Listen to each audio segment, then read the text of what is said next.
تعالى من لا نبي بعده أما بعد.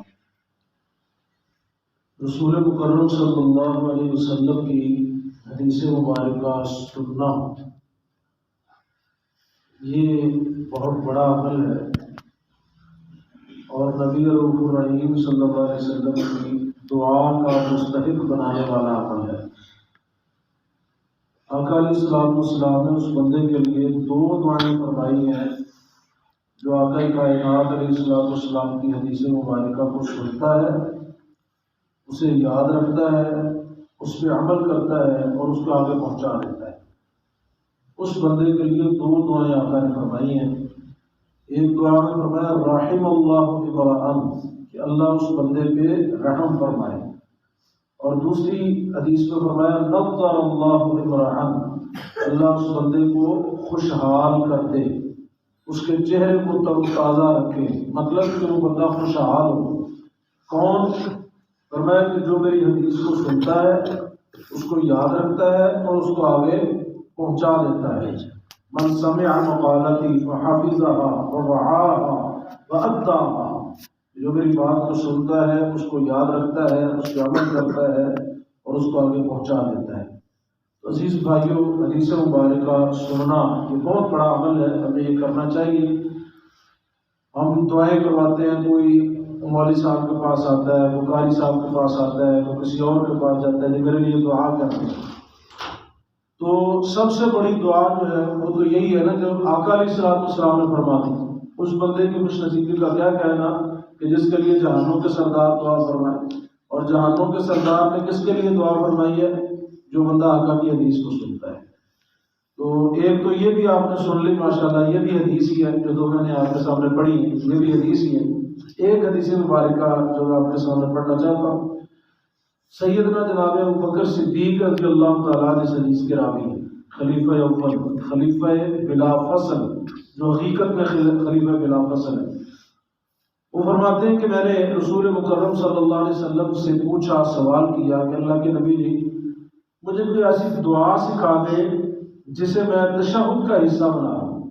نماز جب میں پڑھوں تو تشہد میں درود کے بعد میں وہ دعا پڑھ سکوں، کیونکہ آپ نے فرمایا کہ جب بندہ تشہد میں التحیات پڑھ لیتا ہے، درود پاک پڑھ لیتا ہے، درود ابراہیمی، تو اس کے بعد وہ اللہ سے جو دعا چاہتا ہے وہ اللہ سے مانگے، عربی زبان میں جو وہ اس کے دعا یاد وہ پڑھ سکتا ہے۔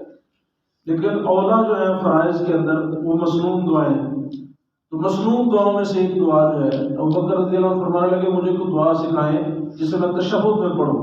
تو نبی رؤوف الرحیم صلی اللہ علیہ وسلم نے فرمایا اے میرے ابوبکر تو پڑھا کر اللہم انی ظلمت نفسی ظلما کثیرا۔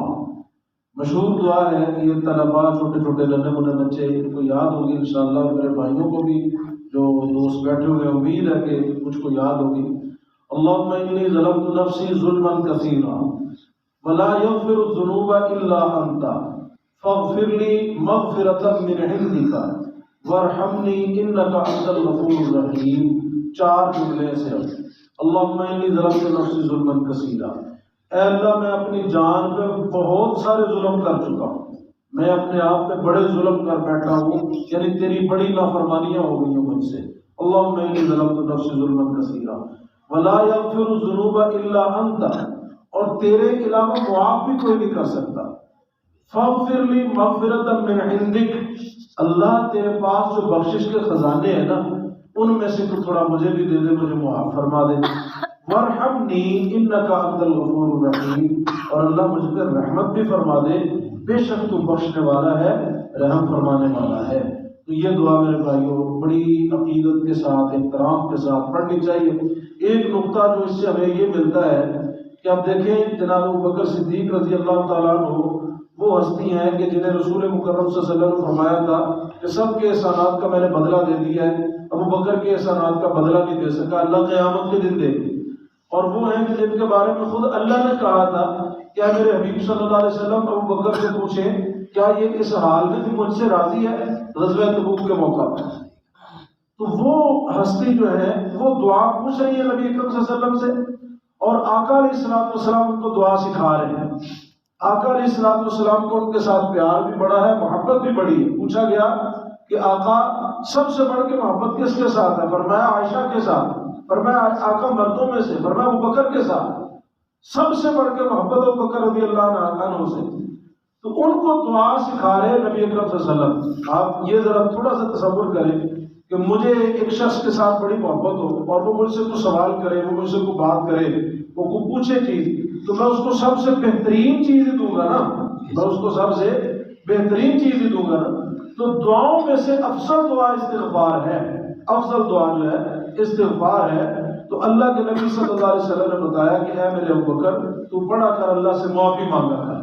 اندازہ کریں ابوبکر رضی اللہ عنہ کو معافی مانگنے کا حکم ہے، تو کیا خیال ہے مجھے اور آپ کو اللہ سے معافی نہیں مانگنی چاہیے؟ کیوں نہیں مانگنی چاہیے کہ نہیں مانگنی چاہیے؟ اللہ کے نبی صلی اللہ علیہ وسلم خود ایک مجلس میں 70 مرتبہ اور ایک روایت میں 100 مرتبہ استغفار کر لیا کرتے تھے. میرے بھائیوں مجھے بھی اور آپ کو بھی کثرت کے ساتھ استغفار کرنا چاہیے. آخری جملہ بولوں گا، جب بندہ یہ کہتا ہے نا کہ اللہ تیرے علاوہ معاف کرنے والا کوئی نہیں، میں بڑے گناہ کر بیٹھا ہوں، تیرے علاوہ معاف کرنے والا کوئی نہیں. حدیث میں آتا ہے اللہ کریم اس بندے کی طرف دیکھ کے اپنے فرشتوں کے سامنے مسکرا دیتے ہیں. اللہ اس بندے کی طرف دیکھ کے مسکرا دیتے ہیں. آپ اندازہ کریں کہ جس کی طرف دیکھ کے اللہ مسکرائیں، کیا خیال ہے اللہ اس پہ شفقت فرمائیں گے کہ نہیں فرمائیں گے؟ تو اللہ مجھے اور آپ کو بھی توفیق دے. آخر دعوانا الحمدللہ رب العالمین.